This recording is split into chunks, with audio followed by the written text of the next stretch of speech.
Welcome to this introduction on probability distributions. Today, we will learn how to list probabilities for all possible values of a random variable, a fundamental concept in statistics. First, we must define a random variable. It is simply a numerical description of the outcome of a statistical experiment. It acts as a map, taking a random event from the real world and assigning it a specific number, usually denoted by the capital letter X. So, what is a probability distribution? It is a complete listing of all the possible values that the random variable X can take, paired with the specific probability of each value occurring. For any valid probability distribution, two golden rules must be satisfied. First, every individual probability must be a number between 0 and 1. You cannot have negative probabilities. Second, the sum of all these probabilities must equal exactly 1, representing 100% certainty that some outcome will occur.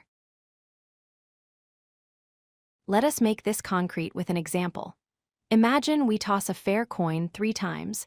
We will define our random variable, x, as the number of heads observed during these 3 tosses. Step 1 is to list the sample space, which is every possible outcome. With 3 tosses, there are 8 possible combinations, ranging from 3 heads to 3 tails. We can see here which outcomes have 3, 2, 1, or 0 heads. Step 2 is to identify the values for x since x counts the number of heads. The possible values are 0, 1, 2, and 3. These are the only numerical outcomes possible for this experiment. Now we calculate the probabilities. Getting 0 heads happens only once, so the probability is 1 over 8. Getting 1 head happens 3 times, so it is 3 over 8. The same applies for 2 heads, and getting all 3 heads happens only once. This table summarizes the entire distribution. We can visualize this data using a histogram. The height of each bar represents the probability. Notice the symmetry here. Getting 1 or 2 heads is equally likely and much more probable than getting 0 or 3 heads.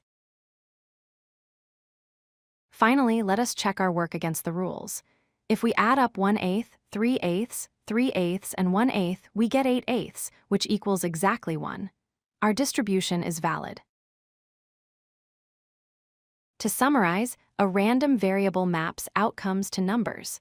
A probability distribution lists these numbers and their chances. Always remember to check that your probabilities sum to 1. Thank you for watching. If you like this video, hit that like button and don't forget to subscribe. Visit codelucky.com for more such useful content.